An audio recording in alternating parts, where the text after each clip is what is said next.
오늘 저는 마태복음 18장 1절부터 10절의 말씀을 가지고 천국에서 큰 자 어린이 주일 설교 말씀을 증거하고자 합니다. 5월은 가정의 달입니다. 그리고 5월은 계절의 영왕이라 할 정도로 날씨가 좋고 모든 것이 시작되는 계절 중에 하나입니다. 그래서 많은 가정이 5월에 탄생합니다. 젊은 사람들이 결혼하고 새로운 가정을 시작하는 달이기도 합니다. 그래서 결혼식 날짜를 잡을 때에는 4월 달에 잡는 것보다는 5월 달에 따뜻할 때 잡을 때 좋습니다. 그래서 과거의 가정의 달을 알리는 이 5월에는 결혼식이 많았습니다. 그리고 이렇게 가정의 달에는 첫 번째 날에는 첫째 날, 그러니 5월 1일은 원래 어린이날이었습니다. 5월 1일이 어린이날이었습니다. 이는 가장 아름다운 계절의 시작을 어린이날로 지정한 것입니다. 그런데 현재는 근로자들의 권익을 위해 5월 1일을 노정절로 삼아서 근로자의 날로 씁니다. 그러니 근로자의 날이 어린날을 원래 어린날을 빼앗은 것이라 다름이 없습니다. 근로자의 날은 법정 휴무일은 나지만 대부분 사업장은 쉬고 있습니다. 그래서 몇 노동단체에서는 모여서 시위하기도 했다고 합니다. 하지만 5월은 가정의 달입니다. 가정의 달 첫날 시위로 시작하는 것은 무엇인가 맞지 않는 것 같기도 합니다. 그런데 5월에는 쉬는 날이 많이 있습니다. 그리고 여러 가지 행사도 있습니다. 5월 5일에는 어린이날이 있고 5월 8일에는 어버이날이 있고 그리고 5월 15일에는 스승의 날이 있습니다. 그래서 어린이날 행사, 어버이날 행사도 있고 그리고 스승의 날, 스승의 은혜에 감사하는 행사도 있습니다.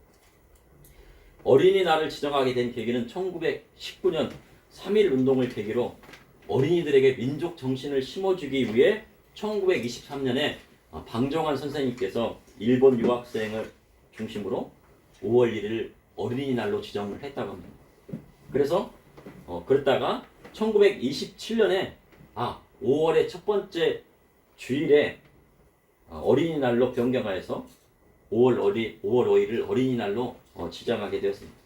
그러니 공식적으로 한다면 오늘은 어린이 주일이면서 또 무슨 날입니까? 어린이날입니다. 이건 뭐 어린이날에 대한 기념은 이제 100년이 넘어섰는데요. 그러니까 오늘이 좀 특別한 어린이날이면서도 어린이 주일이기 때문에 그렇습니다. 처음 어린이날이 지정되었을 때는 많은 어린이들이 어른들의 따뜻한 사랑을 받지 못했다고 합니다. 먹고 살기가 어렵고 자녀를 많이 낳았지만 각종 질병으로 자녀를 잃는 경우도 많았다고 합니다. 그래서 동사무소에 호적할 때 보통 1년이나 2년 정도는 늦게 올렸습니다. 여기에서도 계실지 모릅니다. 그래서 저도 호적을 1년 늦게 했습니다. 그러니까 좀 불편하더라고요. 다른 학년들하고 같이 다니는데 호적으로 보니까 1년 늦게 됐잖아요. 거기다 또 1년 또 일찍 가서 애들하고 이제 2년 차이가 나는 거예요. 그러니까 쉽지 않더라고요. 이는 아이가 죽을지 아니면 살지 잘 몰랐습니다. 그래서 어느 정도 키워보고 호적에 올리는 것이 관행으로 했던 적도 있습니다. 그리고 집안마다 자녀를 7씩 10씩 낳으니 밑으로 내려갈수록 어린이들은 대우받지 못하는 일들이 생겨나기 시작했어요. 현재는 젊은 세대들이 하나 낳고 그만 낳으니 어린이들이 귀한 세대가 되었습니다. 그러니까 어린이들을 보기가 어려우니까요. 어린이들에 대한 대접이 아주 풍성해졌어요. 오늘 본문을 보니 예수님께서 제자들에게 어린아이 하나를 세우셨습니다. 그리고 이런 어린아이와 같아 천국에 들어간다고 강력하게 말씀하셨습니다. 그리고 어린아이와 같이 낮추는 자가 또 천국에서 상급이 크다고 또 말씀하셨습니다. 이를 통해 이 시대를 살아가는 저와 우리 성도님에게 하시는 하나님의 말씀은 무엇인지 이런 것과 함께 나누고자 합니다. 첫째, 천국에서 큰 자는 어린아이와 같이 낮추는 자입니다. 예수님께서 계시는 곳에는 어디든지 많은 사람들이 몰려들었습니다. 당시 명절 외에는요 큰 행사나 집회가 없었어요. 그러니까 뭐 유월절, 유대인들의 한정이 유월절, 뭐 맥추절, 그 다음에 초막절. 유대인들이 절기로 많은 행사를 했지만 그 세 절기 외에는 뭐 큰 행사가 없었습니다. 그런데 예수님께서 공생의 사역을 시작하시면서 큰 집회를요 빈들이나 바다나 산에서 집회를 열어줬어요. 그래서 예수님이 계신 곳에는 많은 무리들이 몰렸습니다. 그리고 예수님께서는 몰려드는 많은 무리에게 하나님 말씀과 천국 복음을 증거하셨습니다. 그리고 많은 병자들을 고치시고 귀신들이 떠나가고 병자들이 낫는 역사가 일어났습니다. 그래서 빈들에서는 또 뭐가 없습니까? 도시락을 또 안 싸왔대요. 집회에 갔는데. 그래서 먹을 것이 없으니까 오병이어, 칠병이어의 기적을 통하여서 많은 사람을 먹이셨습니다. 그러니 사람들은 하나님 말씀도 듣고 병도 고치고 그리고 먹는 것도 어떻게 먹었어요? 조금 먹었습니까? 배불리 먹었습니까? 배불리 먹으니 그만한 이벤트가 없는 거예요. 그래서 예수님께서 그 무리를 고르고 뭐 때문에 몰려든다고 하셨습니까? 예, 먹을 것을 먹고 배불러가지고 저렇게 모여준다 그렇게 말씀하신 거예요. 그런데 이러한 곳에서는 어른들만 가는 곳이 아니었습니다. 오병이어의 기적을 베풀어 주실 때 주님은 무리를 50씩 100씩 앉게 하셨습니다. 그런데 그 무리의 기준은 가족 단위로 또 집안 단위였습니다. 그러니 집안에서 한 3대가 모이면 할아버지 할머니까지 3대가 모이면 한 50명쯤 되는 것이고 증조 할아버지 할머니까지 모이면 몇 명이 모여요? 한 100명쯤 모이게 된 겁니다. 그런데 그 50명과 100명의 구성을 보면 2000년 전 당시의 상황을 봤을 때 인구 구조가 무슨 형태입니까? 피라미드 형태라고 볼 수가 있습니다. 지금의 형태는 어떤 형태예요? 이렇게 항아리처럼 됐잖아요. 그죠? 예. 중간 계층은 많고 위에 어르신들이 좀 적고 그 다음에 아래는 아주 적고요. 근데 그 당시는 아마 피라미드형이었을 것입니다. 예. 어른들은 적고 아이들은 많이 낳고 출생률이 증가하고 사망률은 점차 저하되면서 인구가 증가하는 후진국형 인구 구조가 되지 않았을까 추정해 봅니다. 그렇게 보았을 때 그 50명, 100명 단위 중에 어린이가 몇 프로 정도가 됐을 것 같습니까? 한 20% 정도는 해당이 되었다고 보여집니다. 그러니 50명 중에 10명은 어린 아이였던 거예요. 우리 어렸을 때 막 60년대, 70년대 막 애들이 많았잖아요. 막 마을에 가면 잔치한다고 하면 거기에 다 누가 옵니까? 마을 아이들이 그 붙인 게 하나 그 철질이라고 해, 그 해가지고 그 철판에 해가지고 철질이라고 하잖아요. 우리 충청도에서 그런데 그거 하나 얻어먹으려고 이렇게 갖고 막 한 10개 정도 해가지고 막 그냥 주고 누가 오든지 간에 그냥 엄마가 갖다 주고 막 그랬잖아요. 100명 중에서 한 20명 정도의 어린이가 있었을 가능성이 배제할 수 없습니다. 그러니 어린아이들이 많은 비중을 차지했다는 것입니다. 과거 우리 사회에 70년대 출산 정책을 하지 않았을 때는 집집마다 기본 몇 명은 나왔습니까? 예, 7남매를 낳으셨어요. 우리 제 어머니들도 보니까 8남매가 그러시더라고요. 7남매, 8남매. 그리고 9명씩 낳는 경우도 있었습니다. 아, 근데 9명을 어떻게 낳아요? 우리 친정엄마 열나. 아, 그래 10명씩 낳으셨어요. 열났는데 출국에 갔어요. 예, 그러니까요. 또 일찍 또 돌아가시는 분도 계시니까 또 많이 나왔습니다. 그런데 70년대 들어서면서 4명만 낳자. 예, 많이 나오면 거짓골을 면면한다. 그래가지고 많이 낳지 않기 운동을 합니다. 그럼 80년대만 가니까 몇만 낳자고 그래요? 예, 아들, 딸 둘만 낳자. 둘만 낳아서 잘 키우자. 그러다 90년대 뭐라 그래요? 아들, 딸 구별 말고 하나만 낳자. 그러다가 이제는 학계 출산이 몇 프로라고요? 0.7%예요. 예. 이제 0.6%까지 떨어졌대요. 이거는 유해를 찾기 어렵고 세계적으로 봤을 때도 찾아보기 어려운 출산율이라고 합니다. 우리나라가 망할 수 있다고 합니다. 그러니 집안마다 아이들이 하나둘밖에 없습니다. 그리고 저출산 고령화 사회를 맞아야 아이를 낳지 못하는 난임 부부들이 증가하고 있습니다. 아이를 낳고 싶어도 나이가 많다거나 아니면 환경적인 요인을 위해서 난임 부부들이 많아요. 불임 부부라고 하면 안 된답니다. 요즘은 난임 부부라고 해야죠. 그러니 아이들이 귀한 시대가 되었다는 것입니다. 그래서 어떤 설교가는요, 오늘 똑같은 본문인데도 어린이의 속성에 대해서 뭐라고 말씀하시냐면 어린아이들은 이기적이다. 요즘 아이들은 이기적이다. 맞습니까? 자기만 안 돼. 그리고 남을 배려할 줄 모르는 아이들이라고 비꼬아 말하는 겁니다. 그러면 오늘 설교 말씀하고 이 말씀하고 맞는 겁니까? 안 맞는 겁니까? 전혀 안 맞죠. 그러니 주님의 말씀을 왜곡하는 설교가 나온다는 거예요. 그러나 그것은 2000년 전 시대적 상황을 반영하지 않은 설교라고 저는 보여집니다. 예. 그때는 안 그랬어요. 예. 지금처럼 아이들이 귀하고 어린이들을 보기 어려울 때 어린이들에게 맞추는 경우가 많다는 거예요. 어버이날을 맞이해서 식당을 잡는데요. 그 음식을 어르신 위주가 아니라 아이들의 입맛으로 맞추고 그곳을 잡기에 일쑤예요. 또 우리 할머니 할아버님들도 야 어린이들이 좋아하는 것을 가자. 그렇다 하는 거예요. 그러니 어르신들이 아이들의 눈치 보고 오냐오냐 키우는 시대가 되었다는 것입니다. 그런데 그러한 것이 교육자들이 하면 아이들에게 좋지 못한 결과를 나타낸다는 의견들도 있습니다. 다 그런 건 아니지만 마가복음 10장을 보면 사람들이 예수님께서 만져주심을 바라고 어린 아이들을 데려왔다고 성경은 기록하고 있습니다. 그런데 제자들이 그 사람들을 꾸짖었어요. 예수님 그 당시 어떻게 해요? 예수님께서 막 낮에는 막 설교하시고 또 우리 병자를 고치시고 또 우리 오병이어로 막 그냥 축사하셔갖고 막 하나씩 떼니까 2만 명, 5천 명, 2만 명 먹으려면 어떻게 하겠어? 계속 축사하셨겠죠. 계속 축사하시니까 떡이 막 불어났을 거 아니에요? 얼마나 피곤하세요. 새벽에는 뭐 하셨어요? 미명에는요? 예, 새벽 기도 또 하셔 가셨잖아요. 얼마나 피곤합니까? 주님은요, 그리고 기적을 베풀어 주시니 주님은 쉴 틈이 없습니다. 그런데 사람들이 어린아이를 데리고 와서 안수해 주시고 축복해 주시기를 바랐다는 것입니다. 그런데 예수님께서 뭐라고 하셨습니까? 막는 제자들에게 노하셨다고 말씀을 하고 있어요. 그리고 크게 호통을 주셨어요. 큰 소리로 막 그냥 이 제자들을 막 호통을 주신 거예요. 어린아이들이 내게 오는 것을 용납하고 금하지 말라 하면서요. 하늘 나라는 누구의 것이라고요? 이런 자의 것입니다. 내가 진실로 너에게 누구든지 하나님 나라를 어린아이와 같이 받들지 않는 자는 결단코 그곳에 들어가지 못하리라 말씀하신 거죠. 하나님 나라는 어린아이와 같은 자의 것입니다. 어린아이는 어떻습니까? 예, 순수해요. 그리고 하나님 말씀을 그대로 받아들여요. 노아의 홍수 얘기하면 그대로 받아들여요.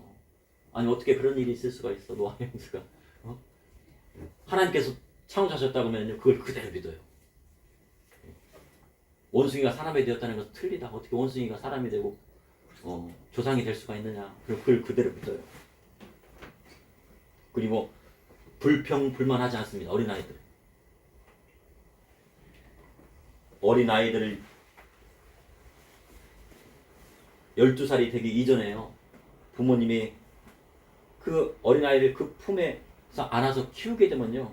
절대 자녀들은 부모님을 배신하지 않고 그 곁을 떠나지 않는다고 합니다. 그러나 12살이 되기 이전에 공부시킨다고요. 뭐 초등학교 때 막 유학을 보내거나 직장 사정으로서요. 부모님이 얘를 맡아서 키우지 못하는 경우에는 그가 성인 되어서 어떻게 합니까? 부모님을 찾지 않는 어른으로 성장하게 된다는 거예요. 12살 때까지 어떻게 키우라고요? 부모 아래에서, 부모 슬하에서 키워야지 그 어린이가 나중에 어른 되어 장성해도 부모님을 떠나지 않는다는 거예요. 그래서 어린이에게는 태어나면서 12살까지가 가장 중요한 시기라고 합니다. 어떤 목사님은 어린이집도 보내지 말래요. 차라리 그냥 부모님 밑에서 엄마 밑에서 이렇게 자라는 게 제일 좋다고.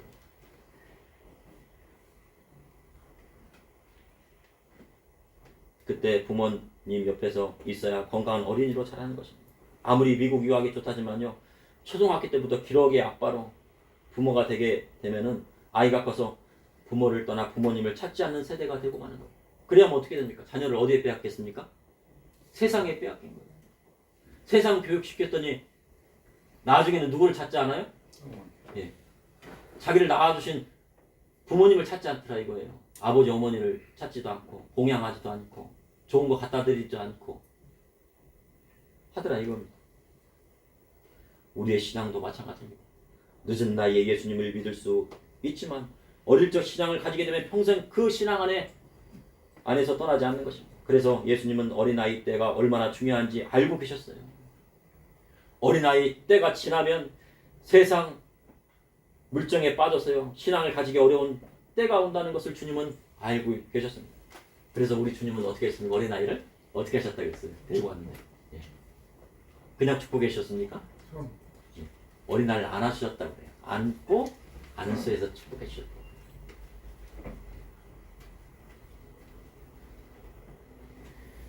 주님께서 안수해 주신 그 어린아이들이 자라서 어떻게 되었겠습니까?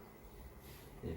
주의 복음을 증거하는 사람이 되어 그 중에서는 주님의 증인된 자가 많이 나오게 되었을 것입니다. 옛날에 조유규 목사님이 막 부흥집회 온다고 하면 어떻게 했습니까? 자기 막 어린아이들을 막 데려다가 막 목사님 안수 한번 그 받게 하려고 막 그렇게 했잖아요. 그죠? 그런 것처럼요. 그래서 교회마다 어린아이들을 귀히 여기고 신앙교육 시켜야 할 사명이 있는 것입니다. 둘째, 천국은 어린아이 같이 되지 않으면 들어갈 수 없는 것이라고 우리 주님께서 말씀하십니다. 이건 제 얘기가 아니에요. 어린아이 같이 되어야지 천국 간다고 예수님께서 말씀하셨어요. 예수님의 12 제자들은 모여서 누가 큰 자인지 논쟁하였습니다. 주께서 말씀하신 하나님 나라에 임하게 되면 누가 높은 자리에 올라가게 될지에 대해서 경쟁했습니다. 그런데 그것을 본 예수님께서 어린아이를 불러 그 가운데 세우셨습니다. 그럼 그 어린아이는 누구였을까요? 어린아이를 하나 세웠대. 누구였을까요? 알 수가 없습니다. 그런데 성경에 보면요. 누구를 예를 들었으면 좋겠습니다. 구약성경에. 저는요. 다윗을 예로 들고 싶습니다. 사무엘이 이새의 집에 가서요. 그의 아들을 다 불렀어요. 이새에게는요. 8아들이 있었다고 합니다. 그러니 아마 딸들도 있었다고 하면 10명 정도는 낳았을 것 같아요. 그런데 그 아들 중에 말째가 누굽니까? 다윗이었어요. 사무엘의 기름을 부려했지만 여호와께서는요. 7 모두가 아니라고 했어요. 얘도 아니다. 얘도 아니다. 쟤도 아니다. 그래서요. 사무엘이 아들이 더 없냐고 물어봅니다. 하나님께서 분명히 이새의 아들 중에 기름 부으라고 하셨는데 7 다 했는데도 아니래요. 아들이 더 없냐고 그러니까 어떻게 합니까? 아버지 이새가 뭐라고요? 말째가 있다. 말째. 뭐가 있다고요? 예? 말째가 있다고. 이름이 말째인가 봐요. 예. 예. 말째가 있다고 막 하신 거예요. 키도 크고 멋진 아들 7이나 있으나 아마 다윗을 아마 잊고 있었을지도 모릅니다. 과거에 자녀가 많으면요. 밥상에서 반찬투정이 어디 있습니까? 막 10살에 모여서 밥 먹고 있는데 엄마 이거 나 먹기 싫어 그러면요. 벌써 형제들 다 먹고 말았어요. 경쟁이에요. 반찬투정 했다가는 밥도 못 먹어요. 쫓겨나요. 쫓겨나. 그리고 생일날이라고요. 미역국 하나 끓여주면요. 감사했던 적도 있어요. 생일 케이크요? 상상도 못한. 어린 시절에 생일 케이크 받아보신 적 있으십니까? 사장님. 정말 부잣집에서는 생일 케이크 받아보실 줄을 알았지만요. 생일 케이크는 상상도 못했어요. 그러니 자식 간에도 경쟁이 있었어요. 형제 간에 경쟁하는 것은요. 좋지 못한 일입니다. 그러나 좋은 것은 어떻게 해야 됩니까? 경쟁해야 돼요. 경쟁. 좋은 것은 서로 하려고 해야 돼요. 부모님의 사랑을 조금이라도 받기 위해서 얼마나 경쟁했는지 모릅니다. 그것이 아래로 갈수록 어떻게 했습니까? 더 심했다고 합니다. 집안에서도요. 막내가요. 애교가 많아서요. 부모님의 사랑을 받고자 했던 거예요. 왜 말째가 막내가 왜 애교를 받으려고 합니까? 그래야지 부모님 사랑을 조금이라도 받을 수 있기 때문에요. 애교를 부리는 거예요. 예. 큰 딸이나 큰 장남이나 장녀 같은 경우에서는요. 누구 사랑 가장 많이 받아요? 아버지 사랑 가장 많이. 큰 딸은 아버지 사랑 가장 많이 받고 장남은 누구 사랑 가장 많이 받습니까? 어머니 사랑 가장 받는데 말째는 누구 사랑 받아요? 어머니입니다. 네? 부모님 사랑 받지만은 첫째 나올 때는 막 애지중지 막 키우는데 한 넷째 정도 가면은요 그래 알아서 커라 막 그러잖아요. 그러니까 얼마나 사랑받고 있어요. 다윗이 얼마나 사랑받고 싶었겠습니까? 그러니 다윗이 시편에서 뭐라고 합니까? 부모님이 누구를 버렸대요? 나를 버렸다고 하잖아요. 그만큼 사랑받지 못했다는 거예요. 그런데 효도도요 자식이 많아야 경쟁하듯이 한다는 것입니다. 자녀를 하나 둘 낳으면 경쟁 구조가 성립되지 않습니다. 그러니 효도를 등한히 하는 경우가 많습니다. 그런데 형제가 많으면요 서로 경쟁해서 좋지 않을 것 같지만 부모님이 계시지 않을 때는요 어떻게 합니까? 어려운 일이 있으면 서로 돕는 형제자매가 나온다는 것입니다. 부모님께 효도하는 가정에서 뭐가 나온다고요? 형제자매의 우애가 나온다는 것입니다. 왜냐하면 그 자녀들이 부모님 말씀대로 제대로 따르기 때문이에요. 효도라는 무엇입니까? 부모님께서 걱정하실까봐 부모님 말씀에 순종하는 거예요. 그러니 당시 2000년 전 어린이들은 얼마나 자신을 낮추었을까? 네, 그러면은요 오늘 이 말씀 이해가 됩니다. 지금으로 따진다면 이해가 잘 안 가요. 근데요 2000년 전 어린이들을 생각하면 얼마나 그들이 부모님 앞에 순종하고 사랑받으려고 자신을 낮추었을까 생각하게 되는. 에베소서 6장 4절에 또 아비들아 너희 자녀를 노엽게 하지 말고 오직 주의 교훈과 훈계로 양육하라. 사도 바울은 아비들에게 너희 자녀를 노엽게 하지 말라고 하셨습니다. 노엽게 하지 말라는 것은 그 당시에 자녀를 노엽게 하는 일이 다반사였다는 것입니다. 그러니까 사람들이 자녀를 노엽게 하자는 말씀을 듣고 뭐를 받습니까? 문화적인 충격을 받게 되는 거예요. 야, 지금까지 우리는 자녀들에 대해서 막 순종하고 복종하고 말 안 들으면 막 집에 내쫓고 막 그랬는데 노엽게 하지 말라고 하니 야, 충격을 받는 거예요. 이는 당시로 따지면 충격적인 말씀이었습니다. 당시에는 아버지 말씀에 절대 복종하고 절대 순종했습니다. 그래서 그렇게 하지 않는 아이를 징계받았습니다. 그러니 부모님 말씀에 자신을 낮추고 그 말씀대로 살아가는 것이 바로 당시 어린이되었다는 것입니다. 그래서 주님 어린이처럼 자신을 낮추는 자가 천국에서 큰 자라 하셨습니다. 마태복음 18장 3절에 진실로 너희에게 이르노니 너희가 돌이켜 어린아이 같이 되지 않으면 결단코 천국에 들어가지 못하리라. 어린아이 같이 된다는 것은 무엇을 의미합니까? 구약성경 아이였던 다윗과 같이 부모님 말씀에 절대 순종하고 집을 떠나 들에서 양을 쳤던 다윗처럼 하나님 말씀에 절대 순종하는 신앙인의 모습을 요구하고 있다는 것입니다. 요한복음 1장 10절에 영접하는 자 곧 그 이름을 믿는 자들에게는 하나님의 자녀가 되는 권세를 주셨습니다. 천국은 복음의 말씀을 어린아이와 같이 순수한 마음으로 받아들이는 자에게만 허락되어지는 것입니다. 그리고 하늘의 상급은 그러므로 누구든지 이 어린아이 같이 자기 자신을 낮추는 사람이 천국에서 큰 자라 하셨습니다. 그러니 내 이웃을 내 몸같이 사랑하여 주님 말씀대로 대접하지 말고 남을 대접하는 사람이 되고 주님 말씀대로 남을 섬기는 사람이 될 때 천국에서 상급이 크다고 하신 그 말씀인 것입니다. 셋째, 천국에서 큰 자는 주의 이름으로 어린아이 하나를 영접하는 자입니다. 세상에는요 이런 말이 있습니다. 자식은 부모의 거울이다라는 말이 있습니다. 자식을 보면 누구를 알 수 있다고요? 그 사람의 부모님이 어떤 부모인지를 알 수 있다는 거예요. 요즘 막 어린아이들이 초등학교 가면 어린아이들이 또 말썽 피는 어린아이들이 있잖아요.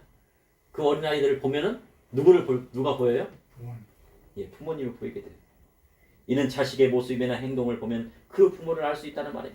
부모님이 하는 것을 자식이 그대로 따라합니다. 부모님의 잘못된 습관이나 행동을 누가 따라한다고요? 자식이 그대로 따라합니다. 그러니 자식을 나무라기 전에 자신의 모습을 되돌아봐야 한다는 거예요. 저도 가끔요 아들의 말에 자신을 돌아볼 때가 있어요. 나 자신. 아빠는 할머니에게 왜 그래? 그러면 내 행동이 할머니한테 대하는 태도가 바르지 못하구나. 그걸 깨닫게 됩니다. 그래서 내가 잘못하고 있구나 라는 생각을 해요. 저 자신을 돌아보게 된다는 것입니다. 고려시대는요 고려장이라는 악습이 있었다고 합니다. 나이가 불편하시고 거동이 좋지 못한 부모님이 계시면 아들이 누구를 어머니를 지게다가요 떠잡지도 못하시는 밥숟가락도 떠잡지 못하는 어머니를 지게에 지고요 산속에 가다가 어떻게 해요? 깊은 산골에 또 내려오지 못하는 곳에다요 내다 버렸다는 이야기가 있어요. 그런데 그것은요 종교적으로 잘못된 생각에서 온 것이라고 합니다. 부모님을 산에다 버리면은요 누가 물어갑니까? 호랑이가 물어갑니다. 근데 호랑이가 물어가면 좋은 곳으로 환생할 것이라는 생각도 깔려 있다는 거예요. 그래서 종교적인 의미에서 거기다 산에다 버린 거일 수 있다는 거죠. 그런데요 TV에서요 부모님이 돌아가시면 어떻게 합니까? TV에서는 과거에 지금도 그런지 모르겠지만 부모님을요 독수리 모기로 주는 그것을 뭐라 하면 조장이라고 하는 장례식이 있다고 그래요. 그것도요 독수리가 먹이 좋게 어떻게 합니까? 이렇게 막 이렇게 찢어가지고요 막 던진다는 거예요. 이는 독수리가 먹으면 그 독수리가 하늘로 올라갈 때 죽은 이가 어떻게 한다고요? 따라서 올라간다는 생각들. 그러니 얼마나 그 생각이 좋지 못한 겁니다. 부모님을 갖다 버리는 나라마다 망하게 돼 있고, 부모님한테 잘못하는 곳마다 땅마다 지난 시간에 잠언에서 무엇을 배웠습니까? 아비를 저주하고 부모님이나 어머니에게 친정하지 않는 자는 어떻게 된다 그랬어요? 잠언에 독수리가 그 눈을 어떻게 한다고요? 파먹는다고 잠언에 나와 있어요. 그 말씀을 지난 시간에 배웠어요. 그 사회가요, 부모님을 공경하지 않는 사회가 어떻게 되면 된다고요? 독수리도 와서 그 살을 먹고 그 눈을 먹는데요. 그런 사회가 되면 그 나라가 전쟁 가운데 빠지게 된다는 얘기입니다. 전쟁이 온다는 얘기예요. 어느 날 한 사람이 아들을 데리고요, 지게를 지고 갔다는 거예요. 어머니를 다 지게에다 메고 이제 뭐 알았습니까? 고려장 하래요. 산으로 올라갔다는 거예요. 어머니를 산속에 놓고 간절을 하고요, 지게를 그곳에 놓아두고 갔다는 것입니다. 근데 그 아들이 지게를 메고 내려오더라는 거예요, 산으로요. 그래서 아버지가 그랬대. 야 아들아, 너 왜 그 지게를 메고 오는 거냐? 그러니까요, 그 아들이 그러더랍니다. 아버지가 나중에 거동이 불편하시고 이제 밥숟가락 들기도 어려울 때가 되면은 그 지게에다 아버지를 모셔다가 저 산속에 모시러 갑니다. 그랬더니 그 사람이 어떻게 해요? 네. 깨닫게 된 거예요. 자식은 누구의 거울이라고요? 아버지. 부모의 거울이라는 거예요. 그리고 다시 크게 깨닫고 어머니를 다시 모시고 왔다는 것입니다. 그러니 자식은 부모의 거울입니다. 그런데 우리 주님, 누구든지 내 이름으로 이런 어린아이 하나를 영접하면 나를 영접한다고 하셨습니다. 얼마나 그 아들이 지혜롭습니까? 네? 어린아이를 통해서도 우리가 배울 점이 있다는 거예요. 예수님께서 그 말씀을 하고 계십니다. 마태복음 18장 6절에 누구든지 나를 믿는 이 작은 자 중 하나를 실족하게 하면 차라리 연자 맷돌이 그 목에 달려서 깊은 바다에 빠뜨려지는 것이 나으니라. 예수님은 주님을 믿는 어린아이 하나라도 실족시키면 안 된다고 말씀하셨습니다. 그럼 이런 어린아이 하나를 실족시키는 것은 무엇입니까? 과거의 일제강점기에 하와이에 많은 이민자들이 갔다고 합니다. 우리나라 사람들이 가서 사탕수수밭에서 막 그걸 뺐다고 그래요. 근데 이승만 박사가 뭘 했습니까? 하와이에 기독교 학교를 세웠어요. 그리고 아이들을 모으고 그 중에 버려진 아이들을 많이 모았다는 거예요. 그 기숙학교를 세운 이유가 뭐예요? 버려진 아이들을 그곳에 모아서 하나님 말씀대로 교육하기 위해 수학도 가르치고 과학도 가르치고 성경도 가르쳐요. 그런데요, 우리나라 사람 중에서는 아들이면 어떻게 해요? 아들이면 귀하다고 키우지 마세요. 가난한 집에서 딸이면 어떻게 했다는 거예요? 길거리에 막 딸들이, 어린 여자아이들이 막 이렇게 막 시커멓게 돼가지고 그냥 막 서 있더라, 울면서 있더라고요. 근데 이승만 박사님을 보니까 어때요? 딸들을 버리더라는 거예요. 아무리 가서 딸 버리면 안 된다고 가서 데려다 줘도 딸을 버리더라 이거. 그래가지고 그 아이들을 어떻게 해요?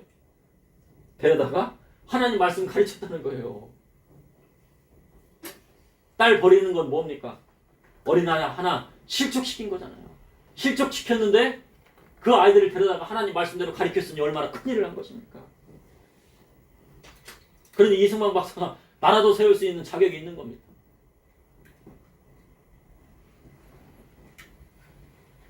디모데전서 5장 8절에 누구든지 자기 친족 특히 자기 가족을 돌보지 아니하면 믿음을 배반한 자 불신자보다 악한 자니라. 믿음의 성도는 자녀를 부양하고 양육하고 하나님 말씀대로 키울 의무가 있는 거예요. 이거는 해도 되고 안 되는 문제가 아니라 꼭 해야 되는 문제예요. 하지 않으면 어떻게 됐다고? 어떻게 한다고? 사도 바울이 뭐라고 그랬어요? 불신자보다 악하다. 믿는 사람도 아니야. 불신자보다 더 악해. 만약 작은 자 하나라도 실족하면 차라리 연자 맷돌에 그의 목에 달려서 깊은 바다에 빠뜨려버려 차라리. 그러면 회개하고 하늘나라는 갈 거 아닙니까? 그 순간. 그만큼 실족하지 않는 것이 중요한 것입니다. 마태복음 18장 7절에 실족하는 일들이 있음으로 말미암아 세상에 화가 있도다. 실족하지 않은 일이 없을 수 없으나 실족하게 하는 그 사람에게 화가 있도다. 말세로 갈수록 실족하게 하는 일이 더 많아지게 되는 것입니다. 그런데 그렇게 실족하는 사람이 많아지면 세상에 뭐가 옵니까? 화가 온다고 성경은 표현합니다. 실족하는 사람에게도 화가 있다고 주님 말씀하십니다. 앞으로 갈수록 더 깨어지는 가정들은 더 많아지고 실족하는 작은 자들도 늘어나게 됩니다. 그런데 우리 주님 내 손발이 번제하면 뭐하라고 했습니까? 찍어버리라. 정상인으로 지옥 가는 것보다 장애인으로 천국 가는 것이 낫다는 거예요. 일반인보다 장애인이 더 나은 것이 많다는 거예요. 차라리 장애인으로 되면 어떻게 됩니까? 회개라도 하고 천국은 가잖아요. 근데 회개하지 않으면 어떻게 돼요? 일반인이요. 지옥 가는 거예요. 만일 범죄하면 눈이라도 빼어버리라 하셨습니다. 한 눈으로 영생에 들어가는 것이 두 눈을 가지고 지옥 가는 것보다 낫다고 하셨습니다. 그러니 장애인보다 낫다고 할 필요가 없어요. 내가 장애인보다 더 낫다고 할 필요가 없는 거예요. 그러니 어린아이 하나를 영접하면 하고 하나님 말씀대로 가르치는 것이 중요한 것입니다. 그것이 얼마나 중요한 것이 예수님께서요 분명히 말씀하고 있는 거예요. 마태복음 18장 10절에 3과 이 작은 자 중에 하나도 없음 여기지 말라. 너희에게 말하노니 그들의 천사들이 하늘에 계신 내 아버지의 얼굴을 항상 배우느니라. 어린아이들에게 뭐가 있다는 겁니까? 예, 무슨 천사? 수호 천사가 있대요. 우리가 같은 무슨 천사 게임 옛날에 교회 가면 막 천사 게임을 하잖아요. 막 내가 네게 천사야 무슨 그 천사가 아니에요. 어린아이는 무슨 천사가 있다고요? 수호 천사. 그 어린아이를 지키는 천사가 있다는 거예요. 그 천사들이 항상 그 어린아이들이 어떻게 지내는지 하나님 아버지께 보고하고 있다는 거예요. 날마다 보고하고 있다. 그러니 어린아이들을 잘 키우는 것도 주님이 원하시는 뜻인 것입니다. 그로 인하여 하늘에 상급이 있다는 것입니다. 둘을 낳아 잘 키운 부모는 그만큼의 상급이 있고 10자식을 낳아서 하나님 말씀대로 키우면 10기업을 갖는 상급이 이 땅에서 있을 뿐만 아니라 어디에서 있다고요? 하늘나라에 있다는 거예요. 우리 목사님들, 우리 저기 목사님 예. 우리 권사님들 다 자식 잘 키우셨잖아요. 상급이 있는 거예요. 그거 자체로만 상급입니다. 예. 상급이 그냥 주렁주렁 열려요. 그러므로 천국에서 큰 자는 어린아이 같이 자신을 낮추는 자입니다. 천국은 어린아이 같이 되지 않으면 들어갈 수 없는 곳입니다.